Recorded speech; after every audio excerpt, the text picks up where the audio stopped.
কোটি কোটি জনগোষ্ঠীর এই বাংলাদেশে 50% নারীদেরকে আপনার কাছ থেকে দূরে সরিয়ে দিল, 10% হিন্দু বৌদ্ধ খ্রিস্টানদেরকে আপনার কাছ থেকে দূরে সরিয়ে দিল। আপনি প্রথমেই একেবারে কেটে ঝেড়ে অর্ধেক হয়ে গেলেন। তারপরে আপনাকে রাজনীতিতে নামিয়ে আপনার উপরে দোষ চাপিয়ে দেওয়া হচ্ছে। এই দলগুলো ইসলামিক দল বিধায় তারা হিন্দুদেরকেও চায় না, নারীদেরকেও চায় না। আর সেখান থেকেই আমি মনে করি জামাত ইসলাম কিংবা আরো যে সকল ইসলামিক দল আছে তারা যদি এই উদ্যোগগুলো নিয়েছে এবং নিচ্ছে, আমি তাদেরকে স্যালুট জানাই। ভালো করেই জানে যে এই কাজটা জামাত খুব ভালো করে ফেলে। জামাত যেহেতু এই কাজটা ভালো করে ফেলেছে, এই ভালো কাজ তো আমি জামাত থেকে চাই না। তাই কিছু কিছু মানুষ এই হিন্দুর উসিলায়, মুসলমানদের আপনার বৈঠক করার উসিলায়, নারীদের উসিলায় জামাতের সমালোচনা করে।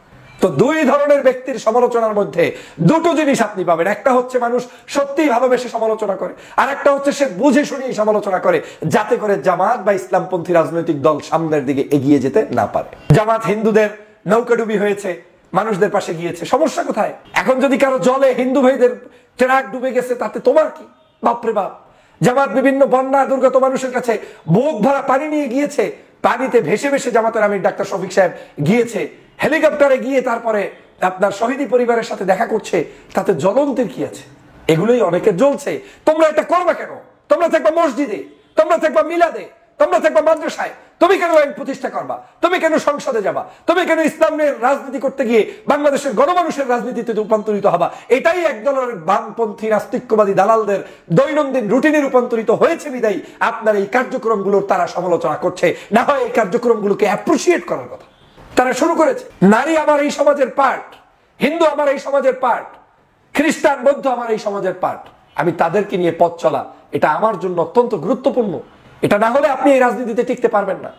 এবং শুধু এটা মুখে নয়, হৃদয়ে আপনাকে লালন করতে হবে এই দেশটাকে আপনি কেমন চান, কিরকম মাতৃভূমি আপনি উপহার দিতে চান, সেটা আপনাকে হৃদয়ে লালন করে সামনের পথে এগিয়ে যেতে হবে। প্রিয় বন্ধুরা আমার, অতএব জামাতের এই প্রীতি সমাবেশ, নারী সমাবেশ, নারীদেরকে সম্পৃক্তকরণ, এই সবগুলোকে আমি একজন সম্পূর্ণ স্বাধীন একজন মানুষ হিসাবে অ্যাপ্রিসিয়েট করি এবং হাইলি অ্যাপ্রিসিয়েট। আপনাদের এই কাজ আরো বেশি বাড়াতে হবে। যখন দেখবেন বাড়াতে বাড়াতে বাড়াতে বাড়াতে কিছু কিছু মানুষের ঘুম নষ্ট, খাবার নষ্ট, অনলাইন নষ্ট, তার জীবন নষ্ট, তখন বুঝবেন আপনি সফল হয়েছেন। তার আগে এই কাজ বন্ধ তো দূরের কথা, তার আগে এই কাজ আরো সহস্র গুণে বেরিয়ে দিতে হবে। আসসালামু আলাইকুম ওয়া রাহমাতুল্লাহ। সুপ্রিয় দর্শক, গত 15 বছর ধরে জামাতে ইসলামীকে হিন্দু, বৌদ্ধ, খ্রিস্টান এই যেগুলো ধর্ম আছে সবগুলো ধর্মের লোকদের কাছ থেকে আলাদা করে রেখেছিল আওয়ামী লীগ সরকার। কীভাবে আলাদা করেছিল? যে জামাতে ইসলামী একটা ইসলামিক দল, এরা জঙ্গি সংগঠন, এদের কাছে যাওয়া যাবে না, ভিড়া যাবে না। মানে জামাতে ইসলাম শুধু মিলাদ পড়বে, মসজিদের মধ্যে থাকবে, জামাতে ইসলামের বাইরে যেতে পারবে না, এরকম একটা ধারণা করে জামাতে ইসলামীকে মানে বন্দি করে রেখেছিল, যে জামাতে ইসলামী অন্য কোনো ধর্মের কোনো লোকদের কাছে যেতে পারবে না বা তাদের সাথে রাজনীতি করতে পারবে না। কিন্তু আমরা কি দেখলাম? জামাতে ইসলামী সকল ধর্মকে তাদের কাছে নিয়ে এসেছে এবং মহিলাদেরকেও তো, মহিলারা তো ভোট দেবে, তো জামাতে ইসলামীকে মহিলারা ভোট দিতে পারবে না কেন? এই কারণে জামাতে ইসলামী এই একটা আয়োজন করেছিল প্রীতি সমাবেশের, কিন্তু একটা লোকের কারণে, সন্তোষ শর্মার কারণে এটা নিয়ে বিতর্ক উঠেছে। কিন্তু জামাতে ইসলামী কিন্তু সফল হয়েছে। জামাতে ইসলামী যে কারণে এই সমাবেশটা করেছে সেই কারণটা সফল হয়েছে। তো দর্শক, সন্তোষ শর্মা সম্পর্কে অনেক অভিযোগ আছে। পিনাকি, ইলিয়াস এবং মুফতি হারুনিজার সবাই অভিযোগ করেছে সে রয়ের এজেন্ট, সে জিজ্ঞাসাবাদ করতো, সবই করতো। অথচ সেই সন্তোষ শর্মা এখন পর্যন্ত বাইরে কেন, আমি এটা বুঝি না। হারুনিজার সাহেব তার নামে মামলা দেয় না কেন? এবং পিনাকি, ইলিয়াস তারা তথ্য প্রমাণও দেয় না কেন যে এই সময় এই জায়গায় তিনি রয়ের এজেন্টগিরি করেছে? যখন আমরা দেখলাম যে বিভিন্ন দলের নেতাকর্মীদের সাথে মানে বিএনপির সালাউদ্দিনে এই সন্তোষ শর্মাকে দেখা গেল, সেটা নিয়ে কোনো আলোচনা নেই। আবার বিএনপির একটা মিটিংয়ে সন্তোষ শর্মা বক্তব্য দিচ্ছে এবং তারেক রহমান সেখানে লাইভে উপস্থিত আছে, সেটা নিয়েও কোনো বিতর্ক নেই। অথচ জামাতে ইসলামের প্রোগ্রামে গিয়েছে, বক্তব্য দিয়েছে, এটা নিয়ে যত বিতর্ক। তো দর্শক, এবার জামাতে ইসলামের পক্ষ নিয়ে ডক্টর ফয়জুল হক অসাধারণ কিছু কথা বলেছেন, মানে যুক্তিসঙ্গত কিছু কথা বলেছেন, যা শুনলে আপনারা অবাক হয়ে যাবেন। ভিডিওর শুরুতে সামান্য অংশ শুনেছেন, তো এখন চলুন আপনাদের পুরো ভিডিওটা দেখাই। হিন্দু, বৌদ্ধ, খ্রিস্টান ভাইদেরকে নিয়ে সম্প্রীতি সমাবেশ করেছে বাংলাদেশ জামাতে ইসলামী। সম্প্রীতি সমাবেশ করার পরই আলোচনা সমালোচনার কেন্দ্রবিন্দুতে এখন এই দলটি।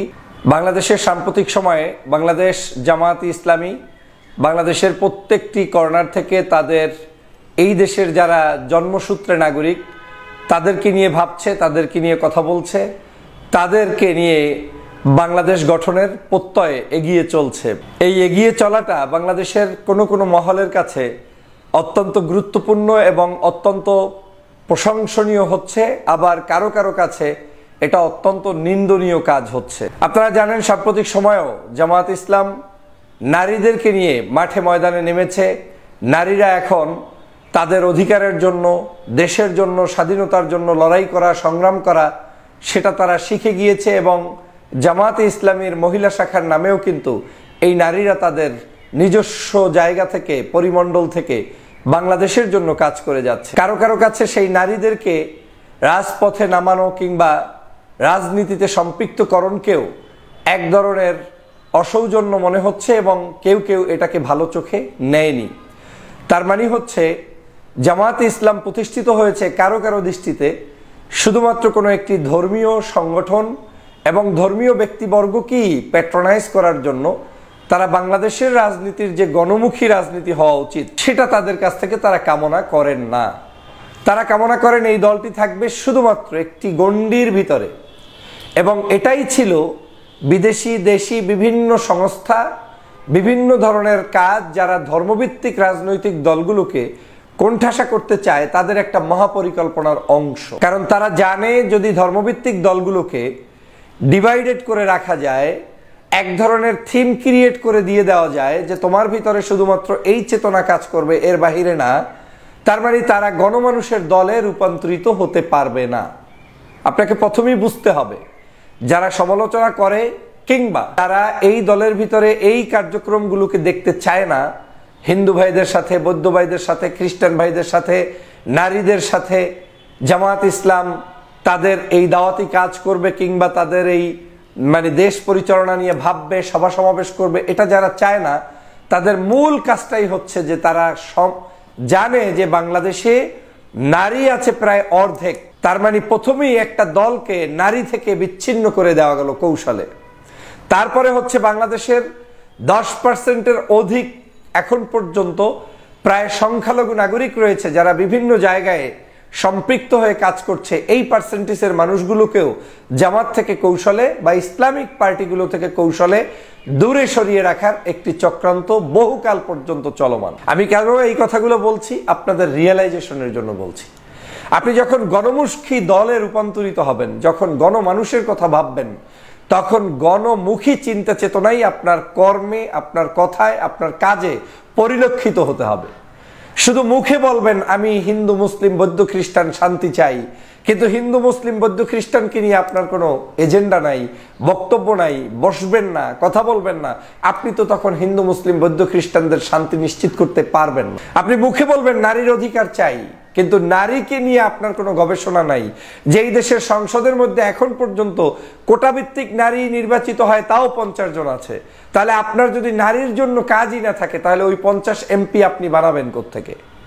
আপনার এখন প্রস্তাব করা হচ্ছে, কেউ কেউ বলছে 100 নারী কোটার এমপি চাই। এখন যদি কোনো ব্যক্তি ক্ষমতায় যেতে চান আর 100 নারী কোটায় আপনার 100 এমপির জন্য প্রস্তুতি আপনি গ্রহণ করতে না পারেন, তাহলে আপনি তো প্রথমেই ঝেড়ে পড়লেন, প্রথমেই আপনি শেষ হয়ে গেলেন, প্রথমেই রাজনীতির মাঠ থেকে আপনি ব্র্যাকেট হয়ে গেলেন।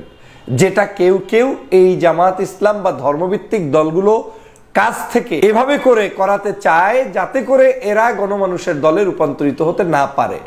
দ্যাট মিনস ওই জাতীয় মানুষদের মধ্যে যারা এরা যাতে সম্পৃক্ত হতে না পারে।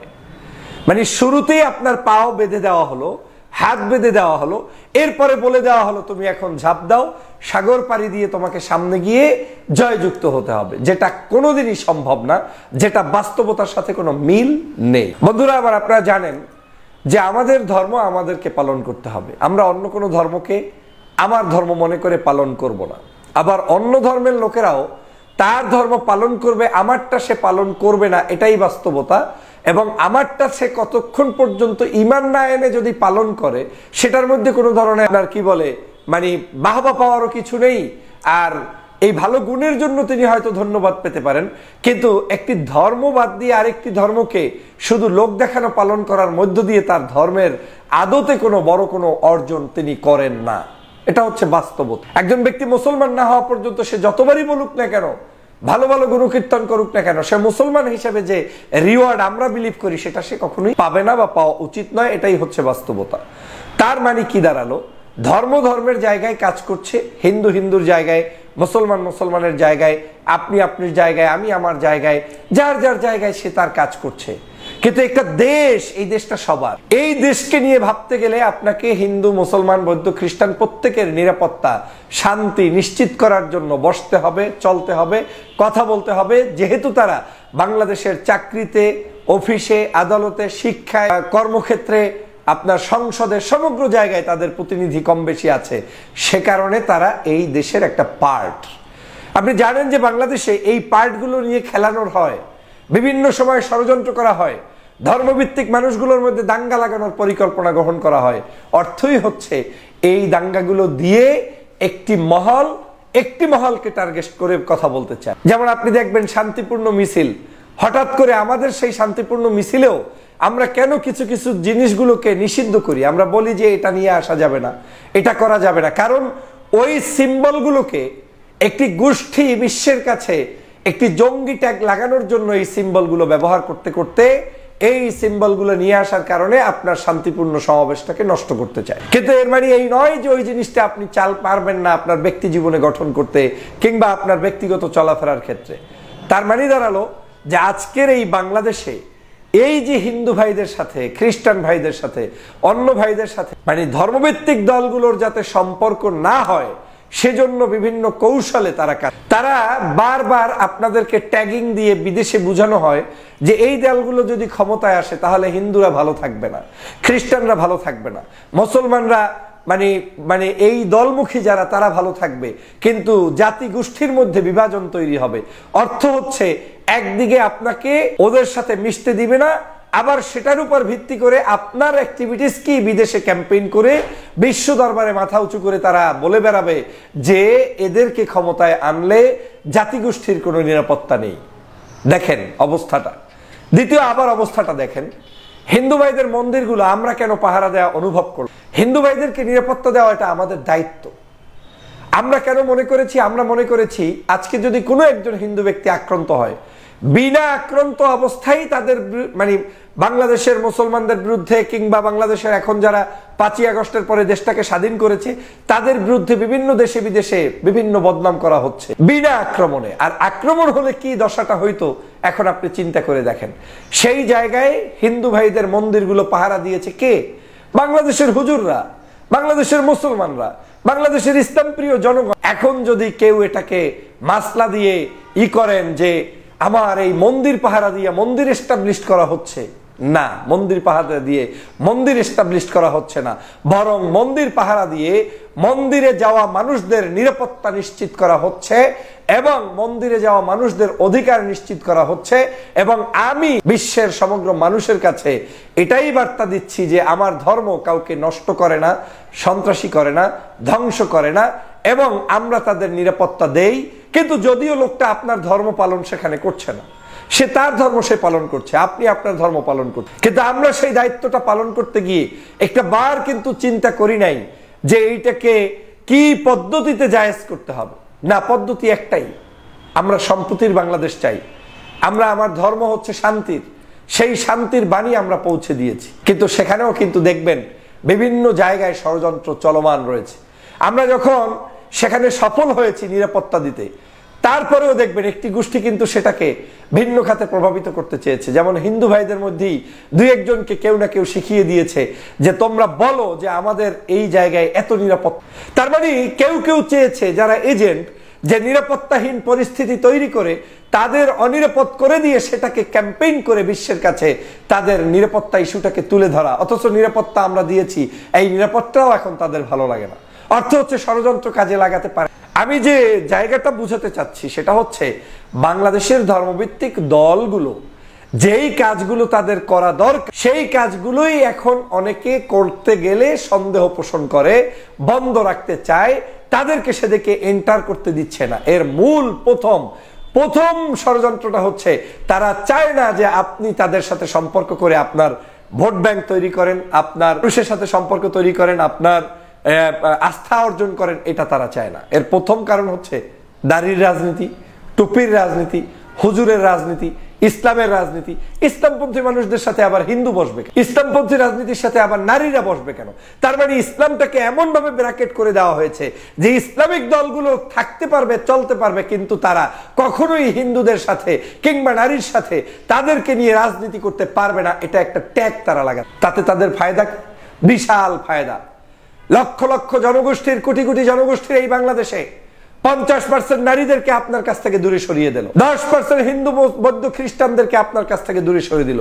আপনি প্রথমেই একেবারে কেটে ঝেড়ে অর্ধেক হয়ে গেলেন। তারপরে আপনাকে রাজনীতিতে নামিয়ে আপনার উপরে দোষ চাপিয়ে দেওয়া হচ্ছে এই দলগুলো ইসলামিক দল বিধায় তারা হিন্দুদেরকেও চায় না, নারীদেরকেও চায় না। আর সেখান থেকেই আমি মনে করি জামাত ইসলাম কিংবা আরো যে সকল ইসলামিক দল আছে তারা যদি এই উদ্যোগগুলো নিয়েছে এবং নিচ্ছে, আমি তাদেরকে সেলুট জানাই। হীনমন্যতা কি আছে?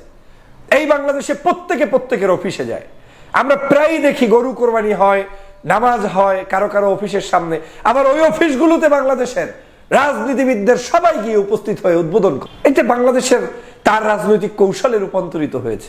তো একটি রাজনৈতিক দল তার রাজনীতিতে হিন্দু ভাইদেরকে ডাকবে, মুসলমানদেরকে ডাকবে, নারীদেরকে ডাকবে, তাতে আপনার আমার অস্থিরতার কি? বরং যারা অস্থিরতা দেখাচ্ছে আমি মনে করি তারা দেশ বিরোধিতার পরিচয় দিচ্ছে এই অর্থে যে তারা মূলত এই সংগঠনগুলোকে ওই জায়গায় এন্টার করতে দিচ্ছে। আমি অবাক হই, আমি সত্যিই অবাক হই। আপনি মনে মনে কামনা করেন জিন্দাবাদ জিন্দাবাদ, আমাকে ক্ষমতায় আসতে হবে। আলেমরা যদি একবার ক্ষমতায় আসতে পারতো, ইসলামপন্থীরা যদি একবার আসতে পারতো, মানুষ কোনো শান্তিতে থাকতো। কিন্তু একবার আপনার কাছে ম্যাথমেটিক্যাল অ্যানালাইসিস নাই যে আপনার এই রাষ্ট্র ক্ষমতায় আপনাকে আসতে হলে কোন কোন জায়গায় কাজ করতে হবে। আমি তো অ্যাপ্রিশিয়েট করি জামাতকে, যে জামাত বিভিন্ন ওয়েতে আজকের এই কাজগুলো করছে। আজকের বাংলাদেশের অনেকেই বাংলাদেশ জামাত ইসলামীর উদারতা নিয়ে বিগত দিনে প্রশ্ন তুলতো। আমি এই কথাগুলো কেন বলছি? শুধু জামাত নয়, ইসলামী আন্দোলন সহ সকল ইসলামপন্থী রাজনৈতিক দলের উদ্দেশ্যে এই বক্তব্যগুলো আমি দিচ্ছি যাতে তারা আগামীর বাংলাদেশে বাস্তবতার আলোকে চলতে পারে। সেজন্য কেন বলছি? আমরা সবাই বলি যে জামাত উদারতা না, রোকন ভিত্তিক এমপি কিংবা অমুক ভিত্তিক এমপি কিংবা তমুক ভিত্তিক এমপি। আর যখনই তারা উদার হয়ে আবার কিছু কিছু মানুষকে নমিনেশন দিতে চায়, ধর্মভিত্তিক বিভিন্ন সংগঠনগুলো থেকে মানুষদেরকে ডেকে আনতে চায়, তখন আবার সেটাকে নিয়েও বা নারীদেরকে ইনভলভ করতে চায়, সেটাকে নিয়েও আবার অনেকের মধ্যে জ্বালাপালা শুরু হয়। এখন এটা দুই ধরনের মানুষ আছে জ্বালাপালার। প্রথম ধরনের মানুষ হচ্ছে বুঝে কিছু মানুষ আছে যারা সত্যিই দলটাকে ভালোবাসে, তার কাছ থেকে অনেক কিছু কামনা করে যেগুলা একেবারে সুতায় সুতায় মিলে যাবে তার মতো করে, অথবা সে যেটা মানদণ্ড নিজেকে বিশ্বাস করে সেই মানদণ্ড অনুযায়ী চলবে, এরকম একটা ভদ্র ভালো চিন্তার। আর কিছু মানুষ আছে ভালো করেই জানে যে এই কাজটা জামাত খুব ভালো করে ফেলেছে, কিন্তু জামাত যেহেতু এই কাজটা ভালো করে ফেলেছে, এই ভালো কাজ তো আমি জামাত থেকে চাই না, তাই কিছু কিছু মানুষ এই হিন্দুর উসিলায়, মুসলমানদের আপনার বৈঠক করার উসিলায়, নারীদের উসিলায় জামাতের সমালোচনা। তো দুই ধরনের ব্যক্তির সমালোচনার মধ্যে দুটো জিনিস আপনি পাবেন। একটা হচ্ছে মানুষ সত্যিই ভালোবেসে সমালোচনা করে, আর একটা হচ্ছে সে বুঝে শুনিয়ে সমালোচনা করে যাতে করে জামাত বা ইসলামপন্থী রাজনৈতিক দল সামনের দিকে এগিয়ে যেতে না পারে। আপনাদেরকে সতর্ক হতে হবে, দেশবাসীকে ঐক্যবদ্ধ হতে হবে, ধর্মভিত্তিক রাজনৈতিক দলগুলোকে আরো বেশি বেশি কথা শুনে তারপরেও মাঠে টিকে থাকার কাজ করতে হবে। জামাত হিন্দুদের নৌকাডুবি হয়েছে, মানুষদের পাশে গিয়েছে, সমস্যা কোথায়? এখন যদি কারো জলে হিন্দু ভাইদের ট্রাক ডুবে গেছে তাতে তোমার কি? বাপরে বাপ। জামাত বিভিন্ন বন্যা দুর্গত মানুষের কাছে বুক ভরা পানি নিয়ে গিয়েছে, পানিতে ভেসে ভেসে জামাতের আমির ডাক্তার শফিক সাহেব গিয়েছে, হেলিকপ্টারে গিয়ে তারপরে আপনার শহীদি পরিবারের সাথে দেখা করছে, তাতে জ্বলন্তের কি? এগুলোই অনেকের জ্বলছে। তোমরা এটা করবা কেন? তোমরা থাকবা মসজিদে, তোমরা থাকবা মিলাদে, তোমরা থাকবা মাদ্রাসায়, তুমি কেন আইন প্রতিষ্ঠা করবা? তুমি কেন সংসদে যাবা? তুমি কেন ইসলামের রাজনীতি করতে গিয়ে বাংলাদেশের গণমানুষের রাজনীতিতে রূপান্তরিত হবা? এটাই একদলের বামপন্থী নাস্তিক্যবাদী দালালদের দৈনন্দিন রুটিনে রূপান্তরিত হয়েছে বিদায়ী আপনার এই কার্যক্রমগুলোর তারা সমালোচনা করছে। না হয় এই কার্যক্রমগুলোকে অ্যাপ্রিসিয়েট করার, আমি তো হাইলি অ্যাপ্রিসিয়েট করি। এবং যদি আপনি খোঁজেন সকল মানুষের ত্রুটির ঊর্ধ্বে মানুষ নাই। অবশ্যই আমাদের প্রত্যেকটি ভালো কাজের মধ্যে কিছু না কিছু মন্দ কাজ থেকে যেতে পারে, এটা আলোচনায় আসতে পারে, সমালোচনা হতে পারে, কিন্তু আমি বিশ্বাস করি বাংলাদেশের আগামীর রাজনীতি, লম্বা সময়ের রাজনীতিতে যদি কেউ সত্যিকার অর্থে ভূমিকা পালন করতে চান, তাহলে আপনাকে এখন থেকে ইন্টেলেকচুয়াল জায়গায় কাজ করতে হবে, যেটা জামাত শুরু করেছে। এবং আমি দেখেছি ইসলামী আন্দোলনেরও কিছু কিছু কার্যক্রম যেটা আমাকে সত্যিই পছন্দ করছে, তারা শুরু করেছে। নারী আমার এই সমাজের পার্ট, হিন্দু আমার এই সমাজের পার্ট, খ্রিস্টান বৌদ্ধ আমার এই সমাজের পার্ট। আমি তাদেরকে নিয়ে পথ চলা, এটা আমার জন্য অত্যন্ত গুরুত্বপূর্ণ। এটা না হলে আপনি এই রাজনীতিতে টিকতে পারবেন। এবং শুধু এটা মুখে নয়, হৃদয়ে আপনাকে লালন করতে হবে এই দেশটাকে আপনি কেমন চান, কিরকম মাতৃভূমি আপনি উপহার দিতে চান, সেটা আপনাকে হৃদয়ে লালন করে সামনের পথে এগিয়ে যেতে হবে প্রিয় বন্ধুরা। অতএব জামাতের এই প্রীতি সমাবেশ, নারী সমাবেশ, নারীদেরকে সম্পৃক্তকরণ, এই সবগুলোকে আমি একজন সম্পূর্ণ স্বাধীন একজন মানুষ হিসাবে অ্যাপ্রিসিয়েট করি এবং হাইলি আপনাদের এই কাজ আরো বেশি বাড়াতে হবে। যখন দেখবেন বাড়াতে বাড়াতে বাড়াতে বাড়াতে কিছু কিছু মানুষের ঘুম নষ্ট, খাবার নষ্ট, অনলাইন নষ্ট, তার জীবন নষ্ট, তখন বুঝবেন আপনি সফল হয়েছেন। তার আগে এই কাজ বন্ধ তো দূরের কথা, তার আগে এই কাজ আরো সহস্র গুণে বেরিয়ে। যখন দেখবেন মরে মরে জামাতের জন্য কিংবা ইসলামপন্থী দলের জন্য হিন্দুরা মিছিল করছে, বৌদ্ধরা মিছিল করছে, আপনার খ্রিস্টানরা মিছিল করছে, শান্তি চায় তারা, আলেমরা মিছিল করছে, তখন বুঝবেন যে আপনি এখন হয়তো ইতিমধ্যেই আপনি তাদের হৃদয়ে অবস্থান করতে পেরেছেন। মন্দিরগুলোতে আপনাদের পদচারণা বৃদ্ধি করতে হবে, সামাজিক অ্যাক্টিভিটিসে আপনাদের পদচারণা বৃদ্ধি করতে হবে, এবং এই পদচারণাগুলো যাদের অসহ্য হবে, বুঝতে হবে তারা আপনার কাছ থেকে ভালো কিছু চায় না। কারণ তারা চায় আপনি যে কোনো মূল্যে ওই 3টা সিট, 15টা সিট, 20টা সিটের মালিক থাকেন। সহজ কথা, এত টাউটবাটপারি জনগণ ভালো করে বুঝতে হবে যে আপনাকে তারা চায় আপনি একটি সীমাবদ্ধ রাজনৈতিক দল গঠন করে সীমাবদ্ধ রাজনীতিতে থাকুন, আপনার দ্বারা যাতে বাংলাদেশের গণমানুষের রাজনীতি না হয়। ভাইরে, আলোচনা করলে বহু সমালোচনা আছে। আমরা যে গণতন্ত্রের পক্ষে লড়াই করছি, যে গণতন্ত্র চর্চা করছি, এই গণতন্ত্র নিয়েই তো বহুত প্রশ্ন আছে। তারপরেও তো এদেশের সকল মহাক্কিক ইসলামিক অর্গানাইজেশন যারা আছে, প্রত্যেকেই তো এই গণতন্ত্রের মধ্যে ঢুকেই রাজনীতি শুরু করে। তো সেটাকে আপনি কোন দিকে মাপবেন? অতএব মাপের পরিমাপ করতে গিয়ে কোনো একটি গণ্ডি নির্দিষ্ট করে দেওয়াটাকে আমি যেমন সঠিক মনে করি না, দেশবাসীও সঠিক মনে করে না, কিছু কুচক্রী মহল এটাকে ভিন্ন খাতে নিতে চায়। অতএব সাবধান হতে হবে এবং আমাদেরকে রাজনীতির রাজনৈতিক জ্ঞান নির্ভর পথ চলতে হবে। কোনো ব্যক্তির কোনো ছোট ছোট জায়গা থেকে কিছু সমালোচনা আলোচনা আসলেই সেটাতে থামা যাবে না, বরং আপনাদের কাজ বেরিয়ে নিতে হবে। আমি আপনাদেরকে হাইলি অ্যাপ্রিসিয়েট করি এবং এই দেশ গঠনে আপনারা এগিয়ে আসবেন সেই প্রত্যাশা করি। ভালো থাকবেন, সুস্থ থাকবেন। আল্লাহ। সুপ্রিয় দর্শক, আপনারা বিএনপি নেতা ডক্টর ফয়জুল হকের পুরো ভিডিওটা দেখলেন। তো ফয়জুল হকের কথাগুলো আপনাদের কাছে কেমন লেগেছে, কতটা যুক্তিসঙ্গত মনে হয়েছে তা অবশ্যই কমেন্ট করে জানিয়ে দেবেন। আর এই ভিডিওটা ভালো লাগলে শেয়ার করবেন। সকলকে ধন্যবাদ। আসসালামু আলাইকুম ওয়া রাহমাতুল্লাহ।